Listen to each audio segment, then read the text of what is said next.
ഇരുട്ടിലേക്ക് കൂട്ടിക്കൊണ്ടു പോകുന്ന ഘടകമാണ് മയക്കുമരുന്ന്. മയക്കുമരുന്നിൽ മരുന്നല്ല, മരണമാണുള്ളത് എന്ന വിഷയത്തെക്കുറിച്ച് സംസാരിക്കാനാണ് ഞാനിപ്പോൾ നിങ്ങളുടെ മുന്നിൽ നിൽക്കുന്നത്. മയക്കുമരുന്ന് ഉപയോഗിക്കുന്നവരുടെ പഠനം നടത്തിയാൽ അവർ ഉപയോഗിക്കുന്നവരുടെ കാരണം എന്താണെന്ന് ചോദിച്ചു കഴിഞ്ഞാൽ അവർക്ക് പറയാനുള്ളത് പല കാരണങ്ങളാണ്.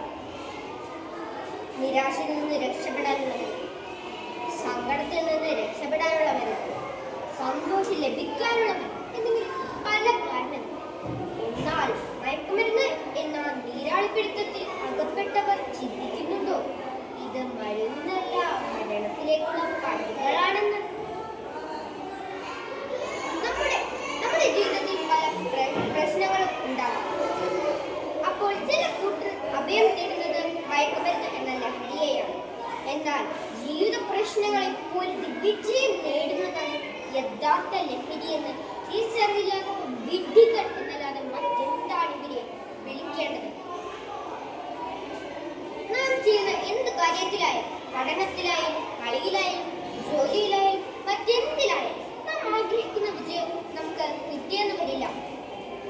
അപ്പോഴെല്ലാം നാം ഒറ്റപ്പെടുന്നുവെന്നും മറ്റുള്ളവർ നമ്മെ അപകടിക്കുമെന്നും തോന്നലുണ്ടാവും. അപ്പോഴാണ് മയക്കുമരുന്നുകൾ ഇടയാകുന്നത്.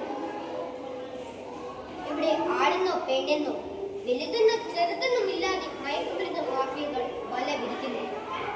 തിരിച്ചറിവില്ലാത്ത കുട്ടികൾ വരെ അതിൽ ഇരയാകുന്നു. നമ്മുടെ നാട്ടിൽ മദ്യവും മയക്കുമരുന്നും ഇല്ലാത്ത ആഘോഷങ്ങൾ കുറവാണെന്നതും വാസ്തവം തന്നെ. അതുപോലെ തന്നെ ഇപ്പോഴത്തെ സിനിമകളിലെ ആഘോഷ കാഴ്ചകൾ കുട്ടികളെയും കൗമാരിക്കാരെയും കൂടുതൽ മയക്കുമരുന്നിലേക്ക് അടുപ്പിക്കുന്നു. പ്രിയ കൂട്ടുകാരെ, എനിക്കൊന്നേ പറയാനുള്ളൂ. കരയാൻ മാത്രം അറിയാവുന്ന ഒരു ജീവനെയാണ് ദൈവം മുന്നിലേക്ക് അയക്കുന്നത്. ഇപ്പോൾ കാണുന്ന ആരോഗ്യമുള്ള ശരീരവും ബുദ്ധിയുമെല്ലാം നമ്മുടെ രക്ഷിതാക്കളുടെയും ഗുരുക്കന്മാരുടെയും നമ്മുടെ നന്മ ആഗ്രഹിക്കുന്നവരുടെയും കഠിനാധ്വാനങ്ങളാണ്. അതുകൊണ്ട് നിങ്ങൾ ചിന്തിക്കുക. മയക്കുമരുന്ന് രുചിച്ചു നോക്കാൻ പ്രേരിപ്പിക്കുന്നവരോട് വേണ്ട എന്ന് പറയാൻ നമുക്ക് സാധിക്കണം. നമ്മുടെ നന്മ ആഗ്രഹിക്കുന്നവർക്ക് വേണ്ടി